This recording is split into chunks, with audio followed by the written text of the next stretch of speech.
Hey, I'm back again, and this time I've got a deck profile video for Temple of Light. I'm going to be doing one of these a week, hopefully, for the person what comes in first place for our locals.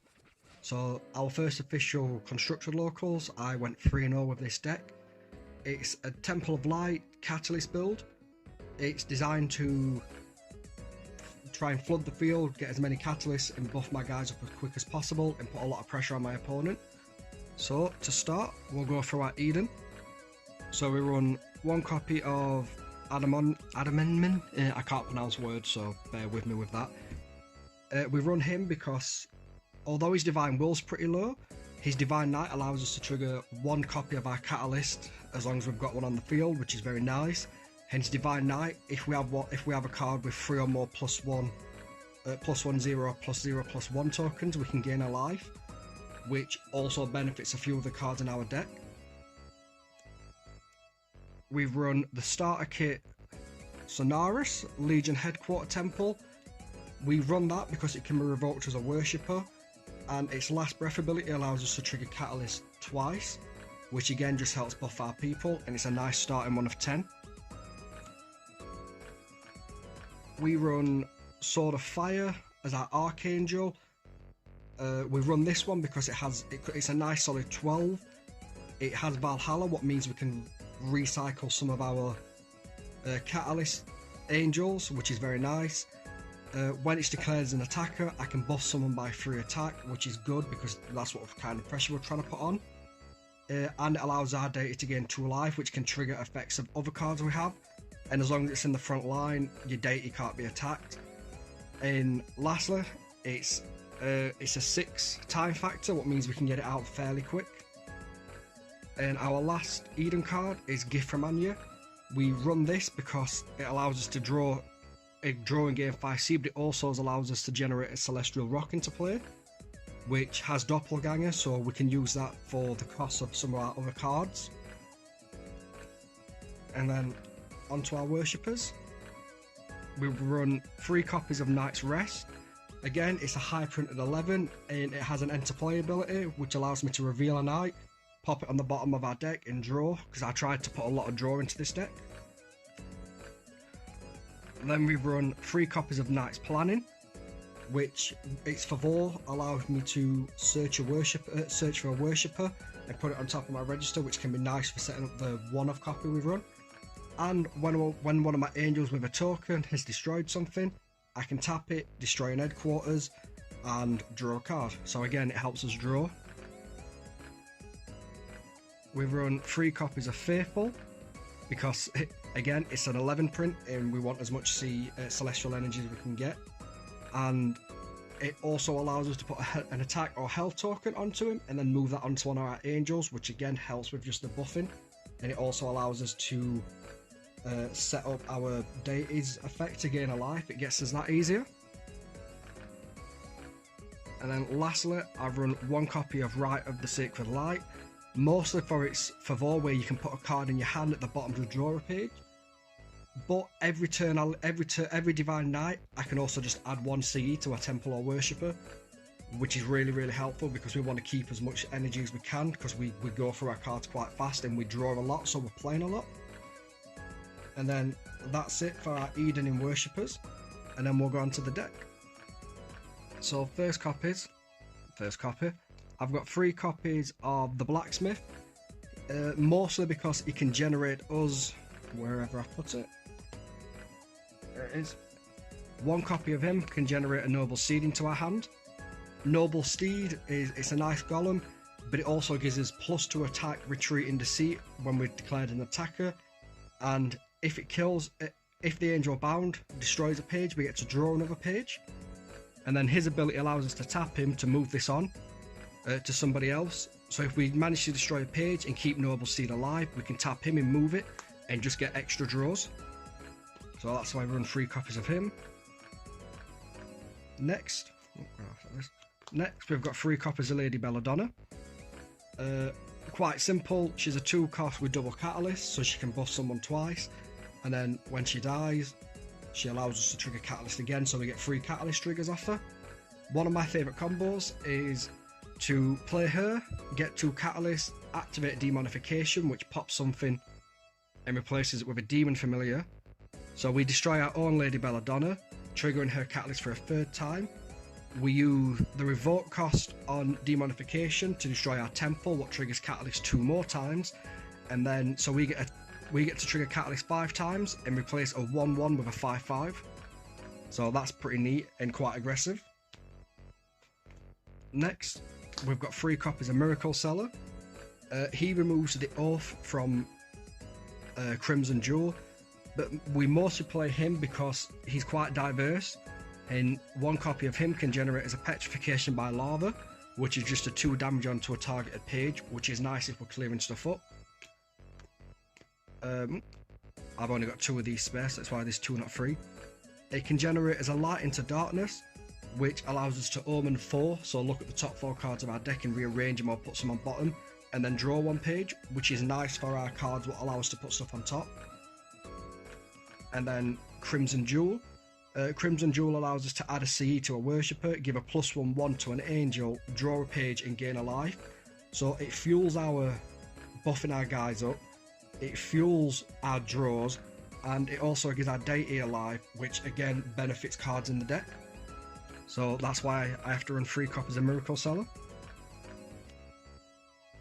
Then we've got 3 copies of Archerous Talent Recruiter. Mostly because it's got Catalyst and it allows us to look at the top 5 cards of our deck, pick a Night Angel and add it to our hand, which is quite helpful. And then we run 3 copies of Legion Commander. Again, that has Catalyst. When we play it, we're allowed to look for a Legion card and pop it on top of our deck, which pairs quite nicely if we have Archerous Talent Recruiter, because it means we can immediately get to it. The main region for Legion Commander is a 4 cost, so he's quite cheap. He has Catalyst, and then when he's declared as an attacker, I can trigger his Catalyst again. So for a 4 cost, I can get 2 Catalysts and a Search to top of my deck. Then we run 2 copies of Royal Guard. I opted out of running 3 because it doesn't have Catalyst itself, but it is quite helpful in the fact that it deals double damage to angels with 3 tokens or more and legendary angels. So that's quite helpful because even though it's a 4/4, it can swing for 8/8. But the main reason is when we play it, we can search our deck for an Elderon card and just pop it into our hand. And then I run 2 copies of the King Elderon, which is searchable by Royal Guard and can be top decked with Legion Commander. I really like King Elderon because he's a 5 cost, he has double Catalyst, so we can trigger that twice. When he's designated as a defender, I can tap him and redirect it to try and keep him alive longer. After a Night Angel with 3 or more tokens has been destroyed, I can draw a card, which happens quite often because I can get a lot of cards on multiple tokens. And then during my Divine Night, I can just trigger one of his Catalysts, which is really, really helpful. I opted out of going for 3 of them because by running 2 Royal Guards and 3 Legion Commanders, I can get to him very fast. And he's a legendary, so I can only have 1 on the field at a time. And when he's out, I plan on keeping him around for a while, meaning I don't want extra copies in my hand I can't use. I'd rather draw into something I can use immediately. I can't pronounce this guy's name, I'm not even going to try. But he's one of my favourite cards in the deck. He has Catalyst, Dodge 1 and Retreat. So if my opponent's reckless and puts himself on no energy, he can't be targeted by miracles. After my deity gains a life, I can give him any combination of 2 +1 +0 +0 +1 tokens, which is very nice, because my deity gains a life a lot, so he can get very big very fast. And as a bonus, when he destroys a page, he triggers my deity to gain a life, so he triggers his own token generation effect, so he can get really big really fast.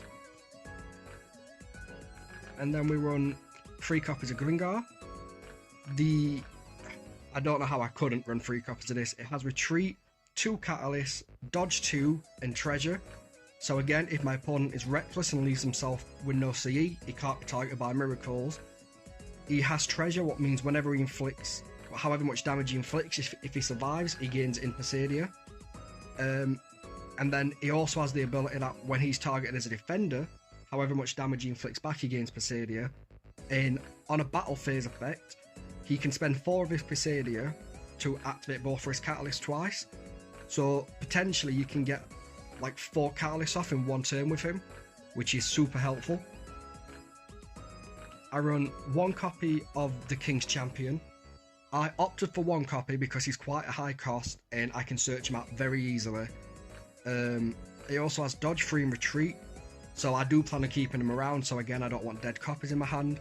And his Divine Knight is if I have a headquarter worshipper, I can trigger a catalyst, and if the card, I can target a card and trigger its catalyst, and if I target King Eldaron, I can trigger both for his catalyst. So it's very, very helpful, but I've never felt like I needed multiple copies of him.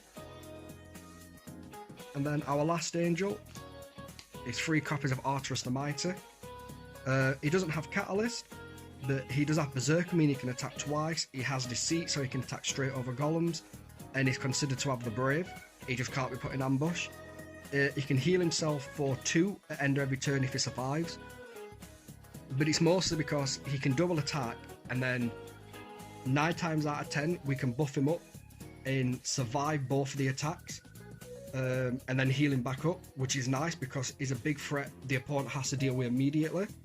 But at the same time, we have other threats like Kringar, we have other threats like this card, but your opponent tends to ignore them to immediately try and deal with Arturus, which is quite handy because he's not the key card of this deck, but your opponent treats him as such while you buff up your little guy, so by the time your opponent deals with him, you've already got his replacement out, or another copy of him in the hand. And then that's all of our angels. So for our golems, we run 3 Oak Shields. It's a nice low cost 4. During the battle phase, I can destroy Oak Shield to destroy an equipment, which is quite handy when you're playing against Path, or if your opponent puts a negative equipment on you. His favor is, if I'm playing with his normal cost, I can give 3 health tokens to somebody, which is very beneficial to Arturus. It's beneficial to this guy because it allows him to destroy a page and stay alive, which allows him my deity to gain a life, what triggers his effect. Because if you play this with a normal cost, it essentially gives a 7 shield, because the card equipped will get 3 health, and then this gives 4. You can put it on Kringar to keep Kringar alive, so you definitely get that Passadia, which is very, very helpful. Then we run 3 copies of Falcor. Again, it's a cheap 4 cost, which when it enters play, we can put a card in our hand to the bottom of the deck to draw a page. But the main reason is it makes the Angel Bound immune to all standard abilities except for Vor, which means if you equip it to a guy like this, what can get really big, it makes him a lot harder to get over. The same with Arturus, the same with Kringar, the same with King Aldaron, so you can keep King Aldaron around for the catalysts and draws. It's just a very, very good protection card, which I currently think is being overlooked quite a bit. And then that's it, we just run those 6 golems. And then on to the miracles, we run 3 adamant supports. It can just give a combination of 2 health, or any combination of 2 health or attack tokens to an angel of our choice, which is super helpful because it sets up it keeps our guys alive. It sets up our deity to potentially gain a life, which can set this guy up to get even bigger. It's just a very helpful card with no cost, no requirements. It's a 0/0. We can also use it on golems to give one of our golems +2 shield, so we can keep our protection alive longer. Then we run 3 copies of Beastal Transformation. We can target one of our angels, give him +3 attack and Berserker. The reason I find this really handy is if you pop it on a guy like this, and he can survive both he can do 2 attacks and survive them both. That's 2 life what your deity gains, which means a combination of 4 tokens this guy gains, and that's just super, super helpful. The other one is if we pop it on this guy and we can survive both attacks, he can kill 2 things and survive. He gains a lot of Passadia, but at the same time, if you can get him in ambush and give it this just to have it an 8 attack and Berserker, he can attack the deity twice, meaning he gains 16 Passadia, what sets up 4 turns worth of using his battle phase effect to trigger Catalyst, which is very, very helpful. We run 3 Dauntless Charge. It gives +2 attack to one of our angels, and then every time that angel kills something, we get to draw a page. Our opponent gains 1 CE, but I feel like the advantage we gain from the draws is more beneficial. So if you pop that on someone like him, and you're giving Berserker, that's 4 lots of tokens plus 2 cards you can draw.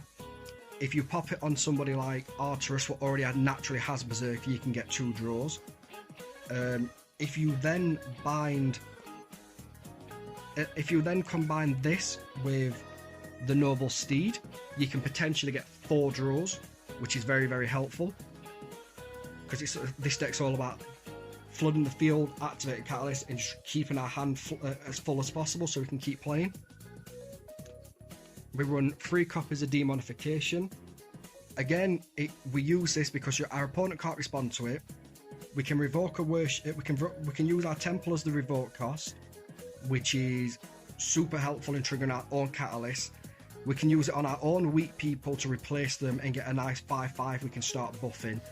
But if we are in a bad spot, we can also use it to get over one of our opponent's quite strong and hard to get rid of creatures. So we can use it both aggressively and defensively, which is very, very helpful. And then lastly, we run 3 copies of Celestial Healer. The reason we run this is because we get our guys pretty buff. So we can get people on 15, 20, 25 health.